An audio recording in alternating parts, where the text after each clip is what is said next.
Friends, मैं ताहिर मंसूरी आपका अपने यूट्यूब चैनल ज्ञान क्लासेस में एक बार फिर से स्वागत करता हूं। आज हम कक्षा 11वीं विषय लेखा शास्त्र की अपनी इकाई तलपट को जो समझा रहे हैं, उसमें हमने पिछले वीडियो में शेष विधि और योग विधि के सवालों को हल कराने को कहा था, जिसमें से हमने योग विधि को हल करा दिया है। आज हम उसके आगे के सवाल मतलब प्रैक्टिकल क्रमांक 1 जो कि शेष विधि द्वारा तलपट ज्ञात करना है, उसको हल कराएंगे। ये और भी आसान है योग विधि से। तो इस सवाल को हल कैसे करना है हम देखते हैं इस सवाल को।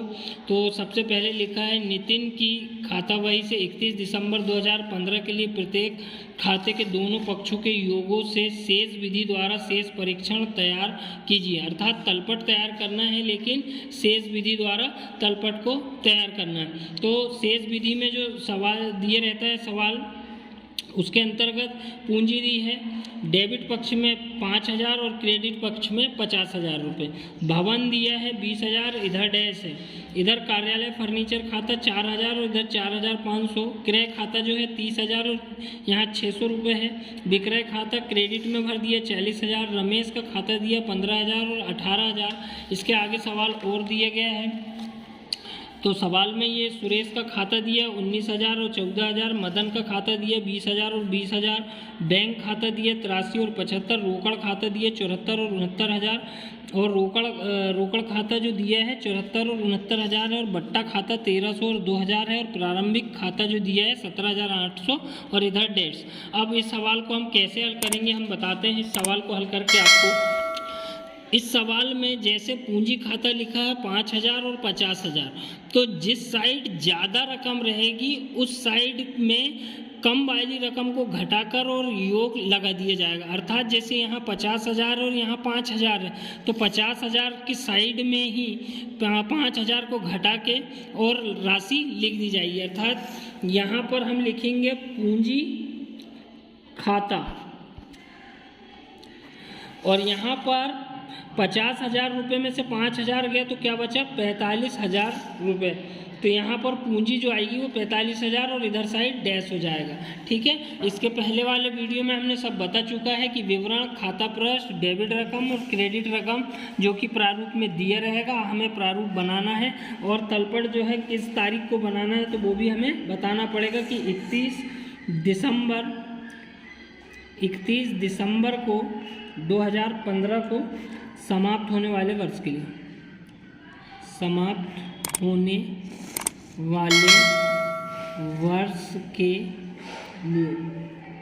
इसके बाद मैंने जैसा बताया हूँ कि जिस पक्ष में योग ज़्यादा होगा कम वाले पक्ष के योग को घटा के और ज़्यादा वाले पक्ष की ओर लिख देना है।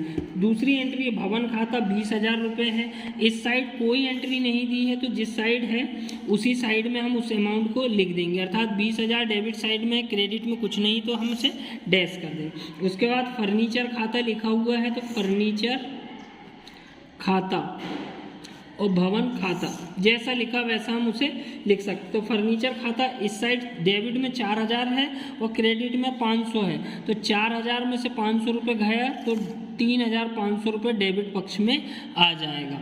उसके बाद क्रय खाता लिखा हुआ है, तो क्रय खाता लिखेंगे हम। और क्रय खाता के बाद 30,000 और 600 रुपये है, तो क्रय खाते में 30,000 के में से 600 गए तो 29,400 रुपये की जो प्रविष्टि आएगी वो डेबिट में आ जाएगी और क्रेडिट में डैश लग जाएगा। विक्रय खाते में केवल क्रेडिट पक्ष में लिखा है, तो विक्रय खाता जो है वो आपका डैश लगा है पहले में और इधर साइड 40,000 है, तो 40,000 का 40,000 पूरा की पूरा लिख दिया जाएगा। उसके बाद रमेश का खाता, रमेश की जो अमाउंट है डेबिट में 15,000 और क्रेडिट में 18,000 है, तो क्रेडिट में जाएंगे और 15,000 में से 18,000 घटाएंगे तो 3,000 रुपये जो है वो क्रेडिट पक्ष में लिख दिया जाएगा। इसके बाद अगला है सुरेश का खाता।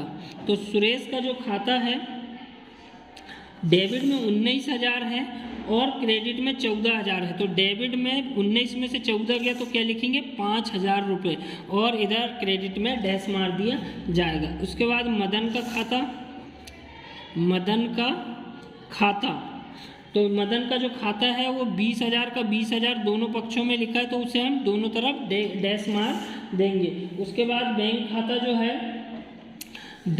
जो है वो लिखा हुआ है, तो बैंक का खाता तो 83,000 और 75,000 है, तो 83,000 डेबिट में है और 75,000 क्रेडिट में है, तो डेबिट पक्ष में जाएंगे और 75,000 को 83 में से घटा देंगे, तो 8,000 रुपये जो है वो आपका डेबिट पक्ष में आ जाएगा। उसके बाद रोकड़ खाता लिखा हुआ है,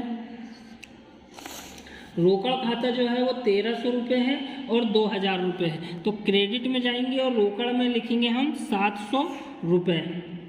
उसके बाद बट्टा खाता लिखा हुआ है, बट्टा खाता जो है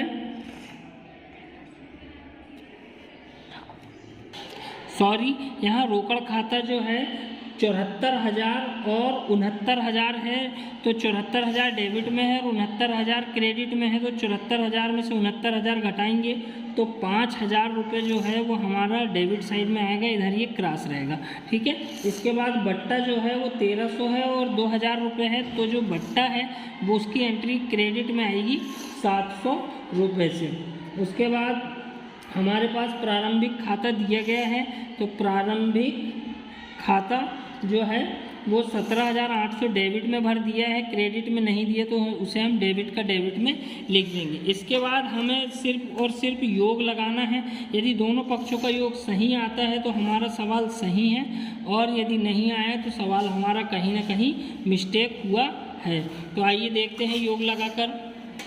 45, 40, 85, 3, 88, 88,700 यहाँ का योग आएगा। उसके बाद यहाँ का भी योग हम लगाएंगे तो 88,700 ही आएगा। तो इसके बाद चलते हैं अगले वीडियो की ओर। प्रश्न क्रमांक 7 जो है प्रैक्टिकल 7 है। निम्नलिखित शेषों से 31 दिसंबर 2016 को आर्य की पुस्तकों में तलपट बनाइए। ये क्वेश्चन 2018 में आया हुआ है और बहुत महत्वपूर्ण है। यदि मैं ये कहना चाहूँगा वीडियो शुरू करने से पहले कि यदि हमारा चैनल वीडियो पसंद आए तो हमारे चैनल को लाइक करें, शेयर करें, सब्सक्राइब करें, ताकि हम ऐसे ही वीडियो आपके सामने लाते रहें। तो ये जो क्वेश्चन है ये बहुत ही इम्पोर्टेंट है। पहला पॉइंट दिया गया है बेचे गए माल की लागत 1,50,000 रुपये। दूसरा दिया है देनदार, स्थायी संपत्ति, व्यय, विक्रय, पूंजी, आहरण, प्रारंभिक स्टॉक, अंतिम स्टॉक और लेनदार। तो मैं ये बताना चाहूँगा कि जब क्वेश्चन में बेचे गए माल की लागत दी रहेगी तो क्वेश्चन में एक सूत्र लगाया जाता है। वो सूत्र भी हम बताएंगे कि कैसे उस सूत्र का यूज़ करना है। तो मैं ये बताना चाहूँगा कि बेचे गए माल की लागत रहेगी तो एक सूत्र लगाया जाता है, जिसका सूत्र का जो है क्रय निकलता है। तो वो कैसे बनाएंगे मैं उससे पहले रफ में करके बता देता हूँ आपको कि क्रय बराबर से बेचे गए माल की लागत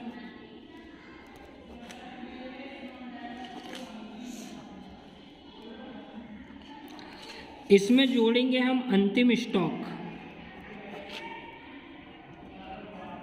और फिर जो योग आएगा उसमें से घटाएंगे हम प्रारंभिक स्टॉक को।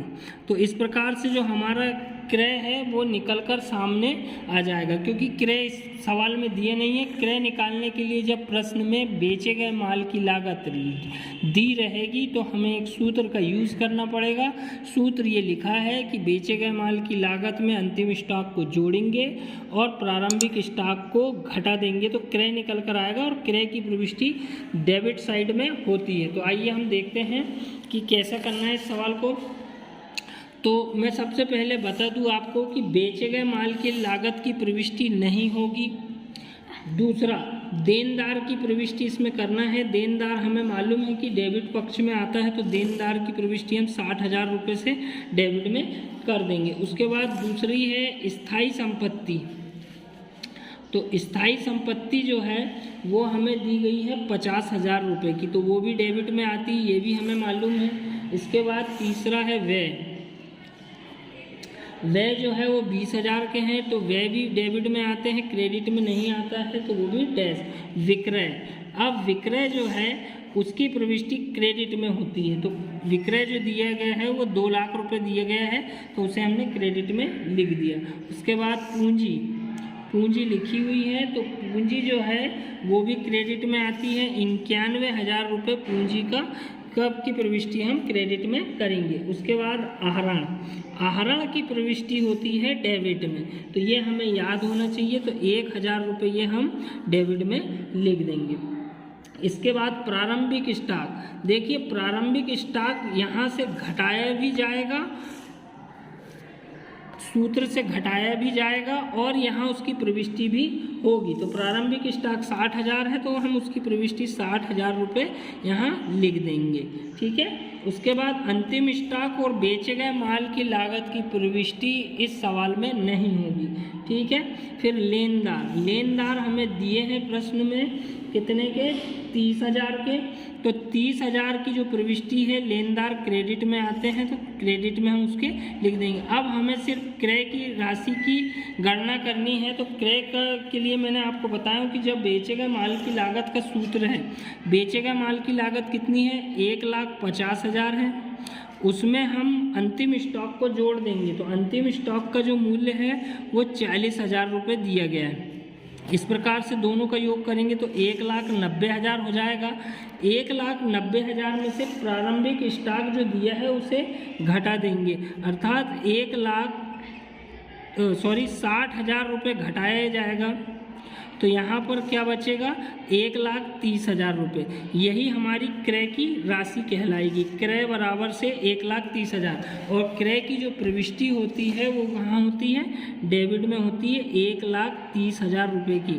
तो सूत्र को विशेष ध्यान दें कि बेचे गए माल की लागत में से अंतिम स्टॉक को जोड़ना है और प्रारंभिक स्टॉक को घटाना है।